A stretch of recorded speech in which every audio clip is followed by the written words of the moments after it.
conflito, orgulho e o caminho para a gente se restaurar. Parece familiar, né? Pois é. Nesta análise, a gente vai mergulhar fundo no livro de Tiago, lá no capítulo 4, para tentar entender de onde vêm as nossas brigas, nossas lutas e qual é a solução que o texto aponta. Vamos lá? E a gente já começa com a pergunta de $1 milhão, né? De onde vêm os conflitos? Sabe, as brigas, as discussões, por que a gente vive em pé de guerra?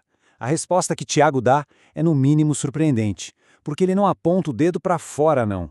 Ele vira o espelho para dentro da gente. Bom, para a gente entender isso direitinho, nosso papo vai seguir 5 passos. Primeiro, a gente vai falar da guerra interior. Depois, sobre lealdade dividida. Em seguida, a graça para os humildes, que é a solução. Aí a gente parte para o lado prático com os passos do arrependimento e, por fim, a gente descobre o caminho para a exaltação. Então vamos começar pelo começo, né? Parte 1, a guerra interior. E o subtítulo já diz tudo, a origem de todo o conflito. A ideia aqui é que o problema não está lá fora, está aqui dentro. E qual é a raiz do problema, segundo o texto? São os nossos desejos egoístas. Sabe aquela vontade de querer tudo para si, do nosso jeito, na nossa hora? Pois é, o texto diz que as brigas que a gente vê do lado de fora, elas são só o eco de uma batalha que já está rolando aqui dentro. A guerra lá fora, na verdade, é só um sintoma da guerra aqui dentro. Ok? Essa guerra interna acaba levando a gente para um outro problema bem sério, que é o nosso segundo ponto, a lealdade dividida. É aquela história, né? A impossibilidade de servir a 2 senhores ao mesmo tempo. O texto coloca a gente diante de uma escolha, uma decisão de lealdade que, bom, que muda tudo. Olha só que contraste forte que o texto nos mostra. De um lado, tem o amigo do mundo. Essa pessoa está centrada nos próprios prazeres. E o resultado disso, o texto diz que é se tornar inimigo de Deus. É uma lealdade, sabe, dividida. Do outro lado, tem o amigo de Deus. Essa pessoa vive em submissão, buscando uma intimidade com Deus, com uma lealdade total. Não tem meio termo, a conclusão é bem direta. Não dá para ficar com um pé em cada canoa.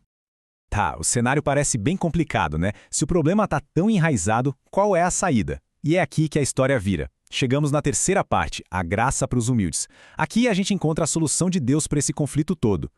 E olha, a resposta que o texto dá vai na contramão de tudo que a gente ouve por aí. Não é sobre autoajuda, não é sobre pensar positivo ou ter mais força de vontade. É o oposto. O caminho para ser restaurado é a auto-humilhação. É reconhecer a própria limitação e se curvar diante de Deus. Meio radical, né? E esse princípio aqui é o coração de tudo.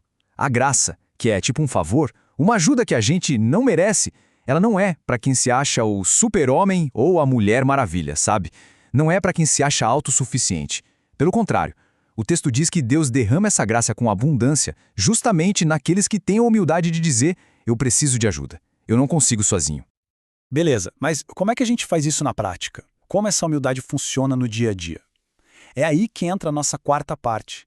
Ela é tipo um guia prático para a restauração, detalhando os passos do arrependimento. Então, vamos lá. O texto dá uma lista bem clara. Primeiro, resistir. É tipo se opor de verdade ao que é errado, lutar contra. Segundo, aproximar-se. É buscar ativamente estar perto de Deus. Terceiro passo, limpar. E aqui é uma limpeza dupla, viu?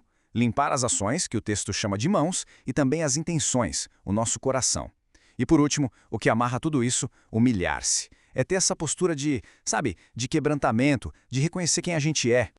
E para reforçar o valor dessa atitude, tem essa frase incrível lá do Salmo 51 que diz: Deus não despreza um coração quebrantado e contrito. Ou seja, essa postura de humildade não é só aceita, é algo que Deus valoriza demais. E tudo isso nos leva ao gran finale, a conclusão de todo esse raciocínio. A nossa quinta e última parte, o caminho para a exaltação.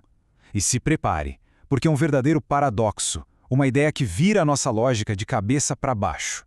O princípio é basicamente este. A honra que vem de Deus só chega depois de uma humilhação voluntária. Presta atenção nessa palavra, voluntária. Não é ser humilhado pelos outros. É uma escolha nossa. É a gente decidir se colocar numa posição de humildade diante de Deus. E tem uma frase que resume essa ideia de um jeito genial. Simplesmente, a via para cima é para baixo. Parece loucura, né? Mas é isso. É o resumo mais perfeito e maluco de toda essa passagem. Para subir, o primeiro passo é descer. Então, para a gente fechar e não esquecer, vamos resumir os pontos principais. Primeiro, os conflitos vêm de dentro da gente. Segundo, não dá para ter lealdade dividida. Terceiro, a graça de Deus é para os humildes. Quarto, o arrependimento envolve tanto ação quanto atitude. E o quinto e último, Deus exalta quem se humilha. Simples assim. E para terminar, fica aqui uma pergunta para a gente pensar. Um desafio mesmo. Depois de tudo isso que a gente conversou, a questão que fica no ar é: qual desses passos é o mais necessário na vida de cada um hoje para começar essa restauração? É uma pergunta que só a gente mesmo pode responder olhando para dentro.